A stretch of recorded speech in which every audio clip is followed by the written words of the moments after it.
Good morning students. Yes students, अब हम जो हमारी थर्ड बुक चल रही थी उसका last topic is cash flow statement. तो ये स्टार्ट कर रहे हैं कैश फ्लो स्टेटमेंट। स्टूडेंट्स, इसका क्वेश्चन सॉल्व करने से पहले जो इसके बेसिक कॉन्सेप्ट्स हैं वो आपने अच्छे से ध्यान से रीड करनी है, उनको समझना है, देन एंड में फिर आपने क्वेश्चन सॉल्व करना है। ओके, तो आज हम स्टार्ट कर रहे हैं इसका बेसिक कैश फ्लो स्टेटमेंट।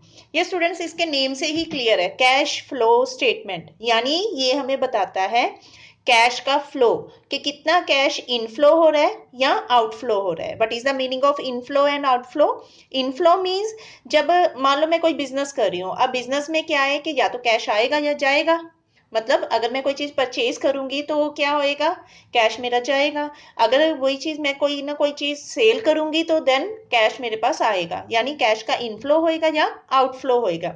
अब हमने ये चेक करना है कि हमें कितना इनफ्लो हुआ है और कितना आउटफ्लो हुआ है, तो हमारा नेट बैलेंस क्या हुआ है, इनफ्लो है या आउटफ्लो है। ओके, तो ये कंपनी के केस में चेक करना, तो उसके लिए कैश फ्लो एक स्टेटमेंट प्रिपेयर की जाती है, that is cash flow statement.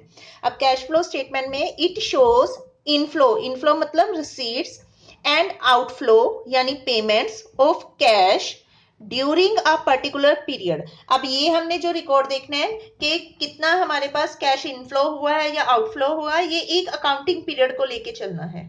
Okay, it analyzes the reasons for changes in the balance of cash between the two balance sheet dates। अब हमारे पास क्या है कि ये कैश फ्लो क्या करता है कि हमारे पास दो अलग अलग डेट्स की बैलेंस शीट्स हैं, यानी दो 2 ईयर्स की लगा लो, 2 ईयर्स की बैलेंस शीट्स हैं हमारे पास। देन उनमें जो भी चेंजेस हुई हैं बैलेंस में, किसी भी बैलेंस में, बैलेंस शीट के किसी भी टाइप के कोई भी बैलेंस में जो चेंजेस हुई हैं, चेंजेस का मतलब मे बी इंक्रीज हुई है या डिक्रीज हुई है, तो उसके रीजन को एनालाइज किया जाता है इस स्टेटमेंट के थ्रू। तो एक चीज और ध्यान में रखनी है इसमें, the term cash here stands for cash and cash equivalent. Normally आप क्या करते हो, कैश बैलेंस या बैंक बैलेंस ऐसे दिया होता है, तो इसमें जो कंपनीज के केस में हमारे पास क्या होएगा, cash and cash equivalent word होएगा, that is also just like cash और बैंक बैलेंस। Next, classification. अब जो इसके क्लासिफिकेशन है वो डिफरेंट डिफरेंट एक्टिविटीज में की जाती है। इसकी क्लासिफिकेशन वो कौन कौन सी एक्टिविटीज हो सकती हैं, मोस्टली इनको 3 कैटेगरीज में डिवाइड करते हैं, first category, second and third. जो फर्स्ट हमारी कैटेगरी है that is operating activities. First category is operating activities. Second category है इसकी investing activities, and third is financing activities. Means cash का जो इनफ्लो या आउटफ्लो हो रहा है, हम क्या करते हैं, कैश डे टू डे की एक्टिविटीज से रिलेटेड जो हमारे एक्सपेंस या इनकम्स होती हैं, या हमने कहीं पे पैसा इन्वेस्ट किया है उनसे रिलेटेड, या मान लो मैंने कहीं से फाइनेंस अरेंज किया है तो उनसे रिलेटेड।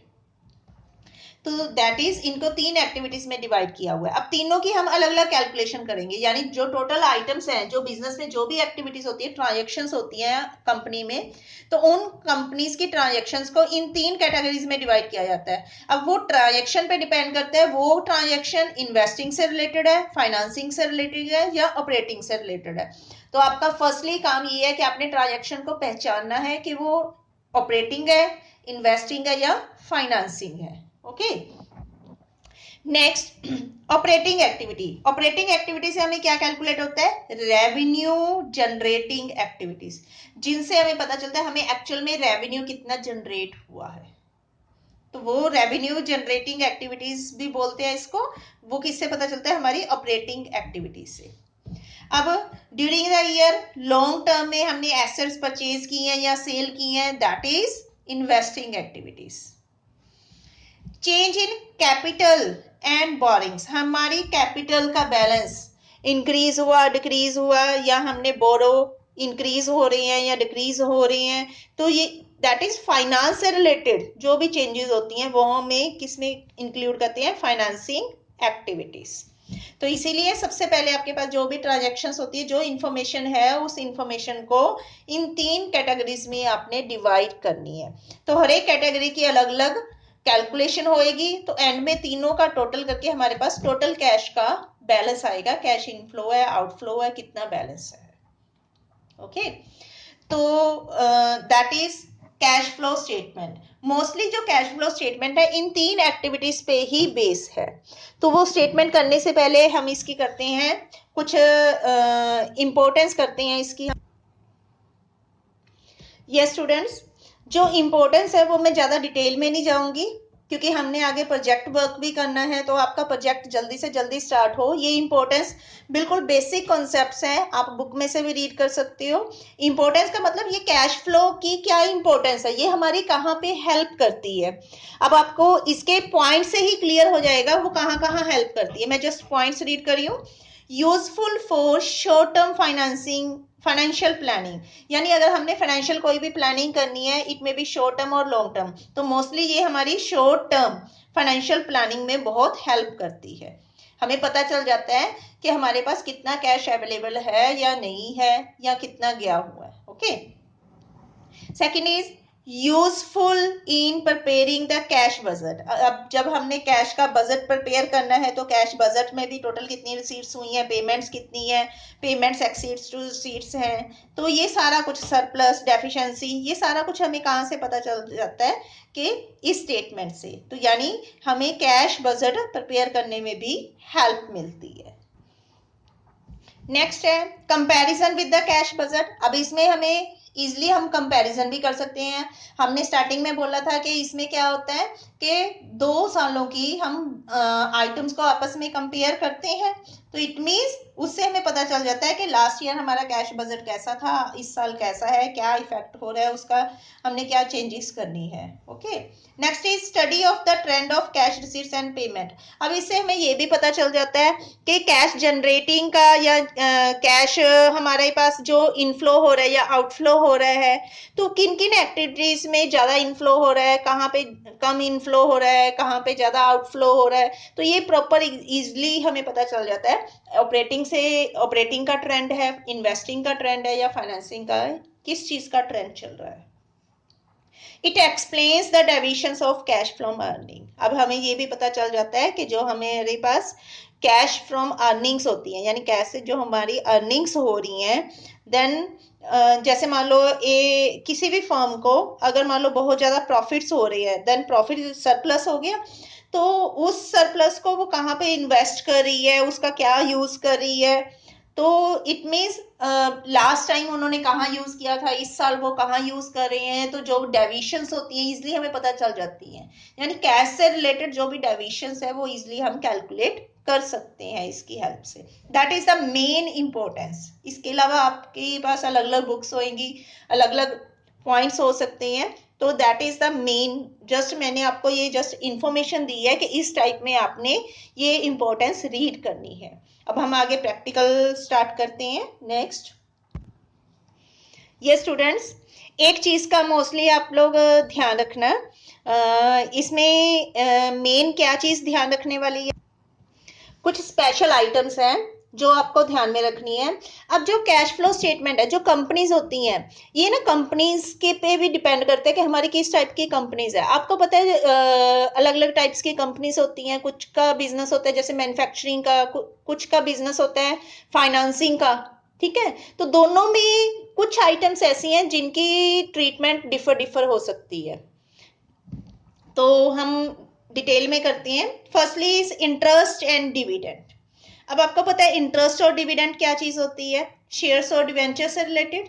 अगर मान लो मेरा कोई मैन्युफैक्चरिंग का बिजनेस है, ठीक है, देन मैन्युफैक्चरिंग के केस में अगर मैं किसी और कंपनी के शेयर्स वगैरह या डिवेंचर्स परचेज करती हूँ, तो उस पे जो मेरा इंटरेस्ट और डिविडेंड होएगा, इट मीन्स मैंने वहां पैसा क्या किया, इन्वेस्ट किया, दैट इज इन्वेस्टिंग एक्टिविटीज हो गई है। तो वहां पे जो मेरे पास इंटरेस्ट और डिविडेंड आएगा, एक्स्ट्रा इनकम आएगी, वो किससे जनरेट हो रही है, इन्वेस्टिंग एक्टिविटीज से जनरेट हो रही है। ओके। अब इसी तरह अगर मान लो मेरा कोई फाइनेंस का ही बिजनेस है कि मैं फाइनेंस प्रोवाइड करती हूँ, ठीक है, तो उस केसेस में अगर मान लो मैंने किसी को फाइनेंस प्रोवाइड किया, देन उसने बदले में मेरे को शेयर्स या डिवेंचर्स दिए हैं, तो उस केस में मेरे को जो इंटरेस्ट और डिविडेंड मिलेगा, तो वो क्या चीज होएगी, वो मेरी डे टू डे की एक्टिविटीज, क्योंकि मेरा बिजनेस ही फाइनेंस का है तो इट मीन्स ऑपरेटिंग एक्टिविटी होएगी। तो आपने पहले तो बिजनेस को ध्यान से समझना है कि बिजनेस किस टाइप का बिजनेस है। तो वही चीज यहाँ पे है कि इंटरेस्ट एंड डिविडेंड, इंटरेस्ट और डिविडेंड के केस में यहाँ मैं रीड कर रही हूँ, cash inflow from interest and dividend and the cash outflow on account of interest and dividend should be disclose separately. हम अलग अलग शो करेंगे इनको। अब इसमें क्या चीज होती है कि cash inflow arising from interest and dividend received should be shown as cash flow from investing activity, whereas cash outflow on account of interest and dividend, अगर मान लो इंटरेस्ट और डिविडेंड मैं दे रही हूं किसी को, ठीक है, पे कर रही हूं, देन इस केस में क्या चीज आ गई है, वो फाइनेंसिंग का पार्ट आ गया। रिसीविंग और यानी आउटफ्लो और इनफ्लो, अगर इंटरेस्ट और डिविडेंड इनफ्लो हो रहा है देन अलग ट्रीटमेंट है, अगर आउटफ्लो हो रहा है उसका अलग ट्रीटमेंट है। ओके, तो इस चीज को अपने ध्यान से करना है। नेक्स्ट है हमारे पास टैक्सेस ऑन इनकम। अब टैक्सेस ऑन इनकम में क्या चीज होती है, tax paid on income is a part of cash flow from operating activity. अगर मान लो हम टैक्स पे करें इनकम पे तो इट मीन्स ऑपरेटिंग एक्टिविटी का पार्ट है। Hence tax paid are shown as a deduction under cash flow from operating activity। तो ये कहाँ शो किया जाता है, ऑपरेटिंग एक्टिविटी में शो किया जाता है। Next is extra ordinary items. कुछ ऐसी आइटम्स होती है जिनको हम एक स्पेशल नेम दे देते हैं, that is extra ordinary items. तो वो कौन कौन सी आइटम्स हो सकती हैं, ये डिटेल में आपको आगे जब हम थ्योरी रीड करेंगे तब क्लियर हो जाएगा। Cash flow relating to extraordinary items such as bad debts recovered, claims received from insurance company, winning of a lottery and a lawsuit, etc. should be disclosed separately as arising from operating, investing और financing activity। तो ये different activities का part हो सकती है। यहाँ पे एक example दी है, the amount received from insurance company on account of loss of inventory by fire।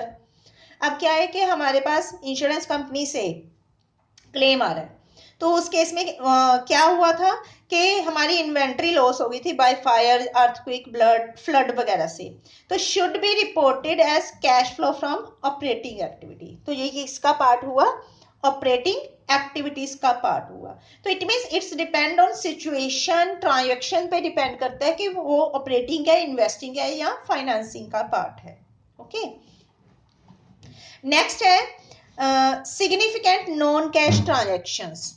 अब क्या होता है कि इसमें हम there are some investing and financing activities, हमारे पास कुछ ऐसी इन्वेस्टिंग और फाइनेंसिंग एक्टिविटीज होती हैं which do not require the use of cash और कैश इक्वलेंट, मतलब जो जिनका हम कैश में हम ट्रीटमेंट नहीं करते हैं, तो such non cash activities should be excluded from cash flow statement. तो हम क्या करेंगे, कैश फ्लो स्टेटमेंट में इन नॉन कैश आइटम्स को एक्सक्लूड कर देंगे। एग्जांपल है जैसे the acquisition of assets by issue of debentures और shares, conversion of debentures into shares. जैसे हम ये दो आइटम्स एग्जांपल्स बताई हुई हैं। तो इन केसेस में क्या है कि अगर मान लो मैं किसी कोई एसेट परचेज करती हूँ या सेल करती हूँ, तो उस केसेस में बदले में क्या हो रहा है, या तो शेयर और डिवेंचर, कैश की जगह पे शेयर और डिवेंचर्स का ट्रांजैक्शन हो रही है, एक्सचेंज हो रहा है, then that is non-cash transaction. Such significant non-cash transaction should be disclosed outside the cash flow statement। इनको हम शो तो करेंगे लेकिन कैश फ्लो स्टेटमेंट में शो नहीं करेंगे, इनको outside the cash flow statement हम डिस्क्लोज करेंगे। अब स्टूडेंट्स प्रैक्टिकली जो इसका प्रॉपर फॉर्मेट है, फॉर्मेट में नेक्स्ट वीडियोस में बताऊंगी, आपने यहाँ तक की पूरी स्टडी करनी है। एक आपकी बुक्स में होएगा स्टूडेंट्स, अब ऑपरेटिंग एक्टिविटी कौन कौन सी होती हैं ये ऐसे ना टेबल बना होएगा, आपको बुक्स में मिल जाएगा। तो दैट इज इनफ्लो ऑपरेटिंग में। अब क्या है कि अगर मान लो मेरे मैन्युफैक्चरिंग है, देन कैश सेल कर रही हूँ, परचेज कर रही हूँ, तो दैट इज कैश इनफ्लो हो रहा है और आउटफ्लो हो रहा है, यानी जिससे कैश आ रहा है या जा रहा है। कौन कौन सी आइटम्स हो सकती हैं, दैट इज ये कैश की ट्रांजेक्शन्स हैं ऑपरेटिंग की। ओके, आपने ये रीड करनी है। इसी तरह इन्वेस्टिंग की आइटम्स हो सकती हैं, जहां पैसा इन्वेस्ट करते हैं। अगर मैं फिक्स एसेट परचेज कर रही हूँ, देन इन्वेस्ट कर रही हूँ, यानी मैं क्या कर रही हूँ, कैश का आउटफ्लो हो रहा है। अगर इसी तरह फिक्स एसेट मैं सेल कर रही हूँ तो कैश का इनफ्लो हो रहा है। अब फाइनेंसिंग एक्टिविटीज कौन सी हो सकती हैं? फाइनेंसिंग के केस में हमारे पास हो सकती है कि अगर मैं शेयर्स और डिवेंचर्स इशू कर रही हूँ, देन इशू करने पे क्या चीज होती है, मेरे पास कैश आ रहा है, बदले में शेयर और डिवेंचर जा रहे हैं और कैश आ रहा है। इसी तरह अगर मैं सेल करती हूँ उनकी, रिडम्पशन करती हूँ उनकी, पेमेंट करती हूँ, देन उस केस में आउटफ्लो हो रहा है। तो इस तरह आपने ये आइटम्स ध्यान से रीड करनी है। नेक्स्ट हम इसका प्रॉपर फॉर्मेट करेंगे। पहले आप फॉर्मेट को समझोगे, मे बी शायद एक लेक्चर लग जाएगा फॉर्मेट को समझाने में, उसमें क्या क्या कैलकुलेशंस होती हैं। उसके बाद हम धीरे धीरे प्रैक्टिकल क्वेश्चंस स्टार्ट करेंगे, लेकिन आपने इसको स्किप नहीं करना। ये वीडियो के बाद साथ ही साथ इसकी थ्योरी यहाँ तक कि आपने अपनी बुक में से, आपके पास जो भी बुक अवेलेबल है, आपने रीड जरूर करनी है। किसी स्टूडेंट को इससे रिलेटेड कोई भी क्वेरी हुई तो वो मेरे को पर्सनली फोन करके पूछ सकता है। एक चीज और स्टूडेंट्स, प्रोजेक्ट से रिलेटेड बता रही हूँ, जैसे ही हमारा कैश फ्लो स्टेट का चैप्टर कंप्लीट होएगा, मेरे को लगता है कि हमारे जो टॉपिक्स हैं वो कंप्लीट हो जाएंगे, स्टूडेंट्स एबल हो जाएंगे क्वेश्चन को सोल्व करने के लिए, देन मैं आपको प्रोजेक्ट भी आपके क्लास ग्रुप में वो प्रॉपर बता दूंगी कि कौन से स्टूडेंट ने कौन कौन सा प्रोजेक्ट करना है। अभी के लिए आप प्रोजेक्ट की टेंशन मत लो, लेकिन जो वीडियोस मैंने डाली है जस्ट उसको अंडरस्टैंड कर लो कि प्रोजेक्ट में क्या क्या कुछ हो सकता है। Okay, thank you.